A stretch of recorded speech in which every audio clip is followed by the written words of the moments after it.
साथियों,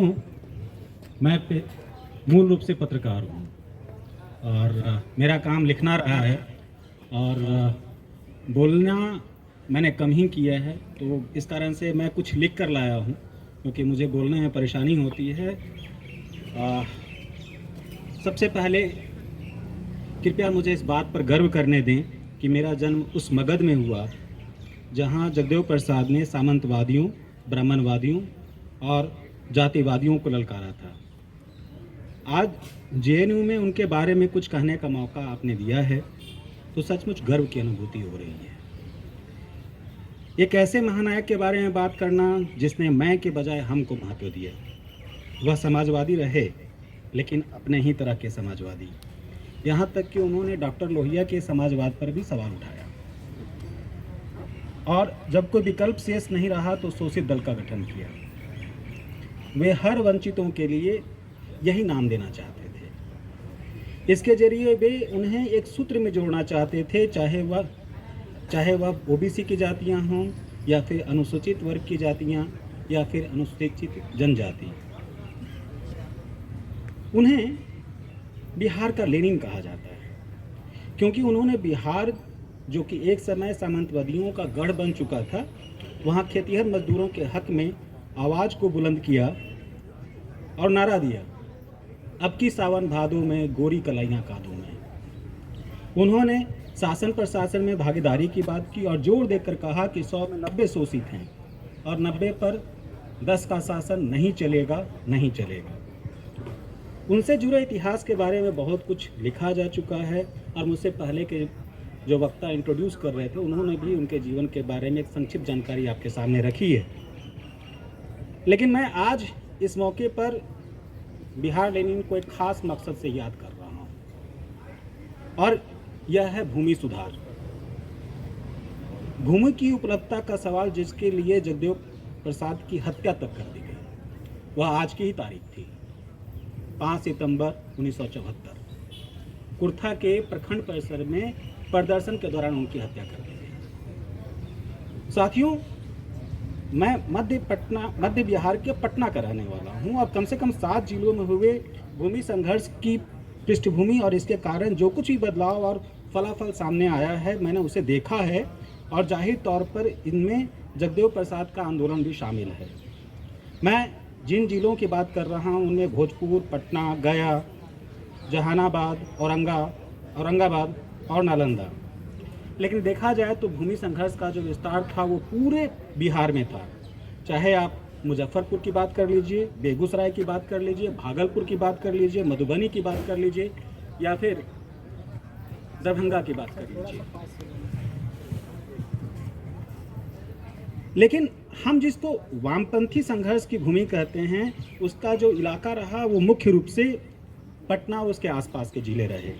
आपको यह जानकर आश्चर्य होगा कि जगदेव प्रसाद ने सहार, जहां भूमि संघर्ष व सामाजिक सम्मान के लिए राम नरेश राम, रामेश्वर अहीर और जगदीश मास्टर ने सशस्त्र संघर्ष का ऐलान किया, जगदेव प्रसाद ने उनका समर्थन करते हुए कहा था कि पूरे बिहार को सहार बना दिया जाए। जगदेव प्रसाद का यह कहना यूं ही नहीं था। मेरी जहन में 1960 के दशक में रूपसपुर चंदवा से लेकर 2000 में मियाँपुर नरसंहार भी शामिल है, जिन्हें जमींदारों की विभिन्न सेनाओं ने अंजाम दिया और उपलब्ध प्रमाणों के आधार पर कम से कम 750 से अधिक लोग मारे गए। अक्सर वामपंथी पार्टियां यहाँ यह बात छिपा जाती हैं कि इन आंदोलनों के मूल में 1930 के दशक में हुए त्रिवेणी संघ का आंदोलन से जुड़ा हुआ है। ये आज़ादी के पहले गठित इस संगठन ने अपने घोषणा पत्र त्रिवेणी संघ का बिगुल में कहा कि जमीन किसकी है? जमीन अपने हाथ चलाने वाले किसानों की है, तुम तो केवल उसके प्रबंधकर्ता हो। प्रबंधकर्ता भी नहीं, गुलछर्रे उड़ाने वाली बुलबुल हो। पर याद रखो, अब गुलछर्रे उड़ाने को ना मिलेंगे। यह तो उनकी मर्जी पर है तुम्हें रखें या ना रखें। यदि तुम इस स्वप्न को वक्तव्य समझते हो तो ऐसे भ्रम में ना पड़ो। वह समय निकट ही है जब किसान राज्य कायम होगा और तुम्हें भी किसान बनना पड़ेगा। यह आपकी बर्बरता पर ही निर्भर करता है और आपकी बर्बरता जितना ही अधिक उग्र रूप धारण करेगी, वह समय भी उतना ही जल्दी आएगा। दोस्तों, ये बात त्रिवेणी संघ का बिगुल, जो कि 1939 में प्रकाशित हुआ। वो पहला मैनिफेस्टो था बिहार में उन जातियों का जो किसान जातियां थीं, जिसमें दलित भी थे, ओबीसी के लोग भी थे। लेकिन आप देखें उसके बाद में हुआ भी यही। मैं बात कर रहा हूँ 1970 के दशक की, जब जगदीश मास्टर, रामेश्वर अहीर और राम नरेश राम के नेतृत्व में भूमि संघर्ष आरंभ हुआ और बाद में वामपंथी दलों ने उस पर कब्जा कर लिया। लेकिन अब वे दलित बहुजनों के योगदानों को भुला देना चाहते हैं कि इन लोगों के नेतृत्व में मध्य बिहार में सामंतों के खिलाफ भूमि संघर्ष आरंभ हुआ। इनमें दो मैं नाम ले रहा हूँ का, जगदीश मास्टर और रामेश्वर अहीर की हत्या पुलिस ने कर दी थी। उनको एनकाउंटर में मार दिया गया था। वहीं इसी भूमि अधिकार और खेतिहर मजदूरों की मजदूरी के लिए आंदोलन को लेकर 1974 में जगदेव प्रसाद की हत्या कुर्था के प्रखंड कार्यालय परिसर में कर दी गई।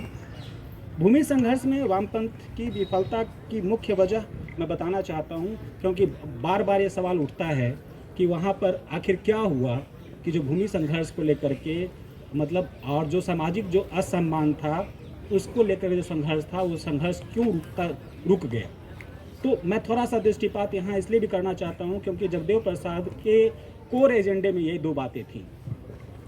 तो भूमि संघर्ष में वामपंथ की विफलता की मुख्य वजह यह रही कि इस आंदोलन में ने कभी भी दलितों और पिछड़ों के योगदानों को महत्व नहीं दिया। आज भी मुझे लगता है कि 2 या 3 साल पहले से रामेश्वर अहीर और राम नरेश और जगदीश मास्टर को जो है CPI-ML जैसी पार्टियां जो हैं अब याद करने लगी हैं, क्योंकि उनकी चर्चा जो है बार बार की जा रही है।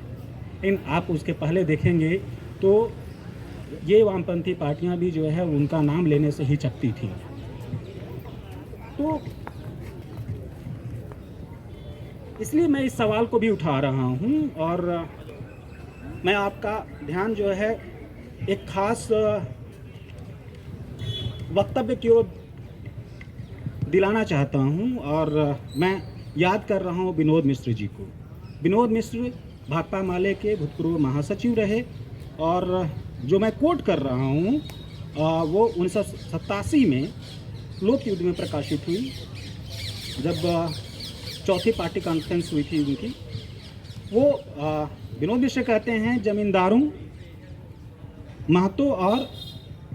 महंतों और धनी किसानों के कब्जे में पड़ी अतिरिक्त गैर मजरूआ रिहायशी जमीन दाखिल करने तथा भूमिहीन गरीब किसानों के बीच उसका वितरण करने के संघर्ष में गिने चुने लोगों को ही निशाना बनाया जाता है।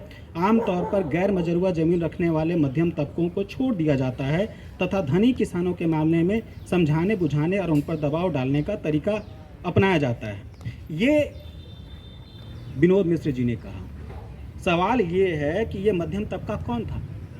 ये एक खास तरह की शब्दावली जो है ये विकसित की गई ताकि जो ओबीसी जातियां, जो किसान, जो ज़मीन के अधिकार के लिए लड़ रही थी, उनको अलग थलग कर दिया जाए। और मैं यहाँ पे इसलिए भी वामपंथी दलों को कटघरे में खड़ा कर रहा हूँ क्योंकि उन्होंने ज़मीन के सवाल को उठाया तो ज़रूर, लेकिन जिस शिद्दत से उठाया जाना चाहिए था उस शिद्दत से नहीं उठाया गया। खैर, आप इससे यह अंदाज़ा लगाइए कि बिहार में भूमि संघर्ष कमज़ोर कैसे पड़ी। पिछड़े वर्ग की जिन जातियों को ये वामपंथी मध्यवर्ती जातियां कहती हैं, वे इस भूमि संघर्ष के आंदोलन के साझेदार रहे हैं। चाहे वो सरदार जगदेव सिंह या फिर शिवपूजन सिंह जी की बात कर ले, जिन्होंने त्रिवेणी संघ के जो संस्थापक रहे, JNP मेहता रहे, क्षमा करें,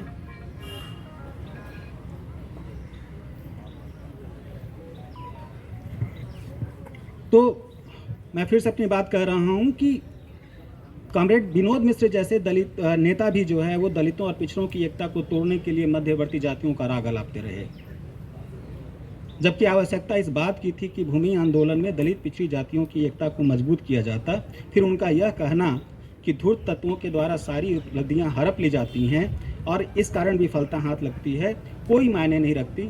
हमें याद रखना होगा कि हमारा और सबका शत्रु कौन है और कौन है जिसके पास 70 पीढ़ियों तक के लिए ज़मीनें शेष हैं। मैं बार बार ये भूमि सुधार का सवाल इसलिए उठा रहा हूँ कि हमारे सामने एक बड़ा सवाल है, जातिगत जनगणना का सवाल है। आरक्षण में जो जिस तरह की सच्चाइयाँ अब सामने आ रही हैं, भाई NFS का मामला है, हमें शासन प्रशासन में भागीदारी नहीं दी जा रही है। लेकिन हमें इस सवाल को भी याद रखना पड़ेगा कि ये जो ज़मीन का जो मसला है इसको हम छोड़ नहीं सकते, ये सामाजिक न्याय का हिस्सा है। और इसी अधिकार के लिए जगदेव प्रसाद ने आंदोलन खड़ा किया और उन्होंने नारा दिया, धन धरती बट के रहेगी। तो ये धन धरती बटने का सवाल क्या है? धन धरती और बटने का सवाल ये है कि हमारा संसाधनों पर भी अधिकार हो और हमें ये लड़ाई लड़नी है। जगदेव बाबू की हत्या कर दी गई, कई लोग कहते हैं वो शहादत, उन्होंने शहादत दी, शहादत नहीं दी साहब, ही वॉज किल्ड, उनको गोली मारी गई।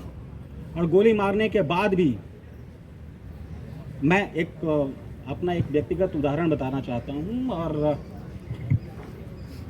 ये बात 2008 की है। मैं जहानाबाद के इलाके में था और वहाँ पर रिपोर्टिंग के सिलसिले में गया था। वहाँ मुझे एक पर्चा मिला और उस पर्चे में ये दर्ज था कि 2 केस दर्ज किए गए, 2 केस। जब जगदेव बाबू की हत्या हुई तो 2 केस डायरी भी दर्ज हुए। एक जो वहाँ का लोकल चौकीदार था उसके हवाले से मामला दर्ज कराया गया, और एक मामला दर्ज कराया जाता है तकरीबन 9 दिन के बाद, और वो जो कुर्था थाना जो वहाँ पर उनकी हत्या हुई थी उस थाने के थानेदार ने दर्ज कराया था। और जो पहला जो मामला था जिसको चौकीदार ने दर्ज कराया था उसमें साफ साफ था कि जगदेव बाबू जिंदा बच जाते यदि उनका समय पर उनका इलाज करवाया जाता, उनको अस्पताल ले जाया जाता। लेकिन उनको अस्पताल ले जाया नहीं गया। मैंने बाद में, चूँकि मैं पत्रकार हूँ तो मेरा काम है खोजना, और मैंने इस बात की तफ्तीश की कि भाई आखिर वो पहला डायरी है कहाँ। मैंने आरटीआई किया, आरटीआई से बिहार सरकार ने कोई जवाब नहीं दिया।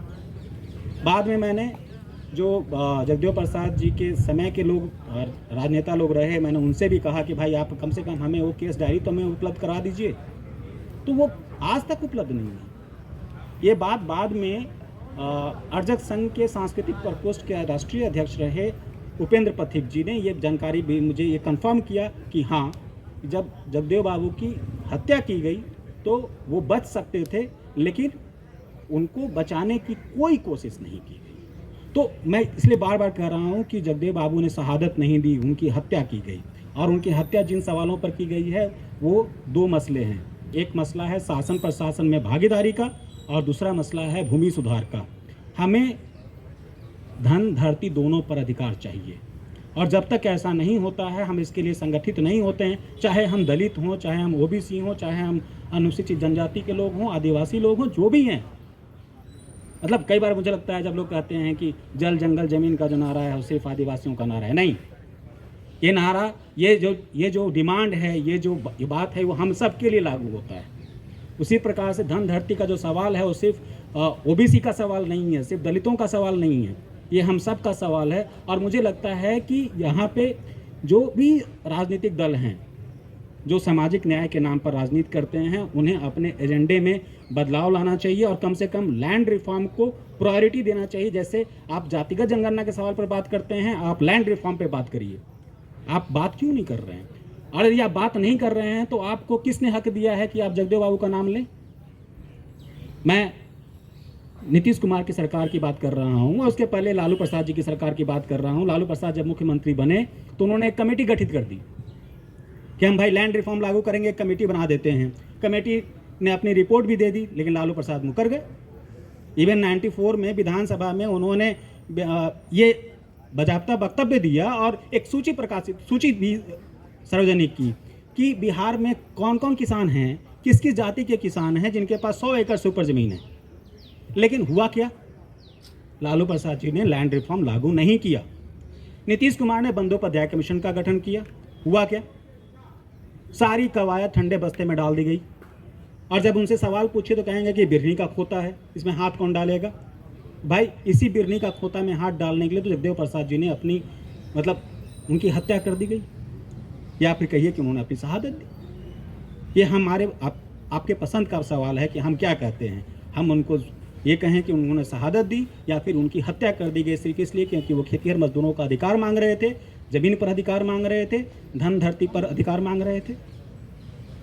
अंत में साथियों सिर्फ इतना कह रहा हूँ फिर से कि ये लड़ाई हम सब की लड़ाई है।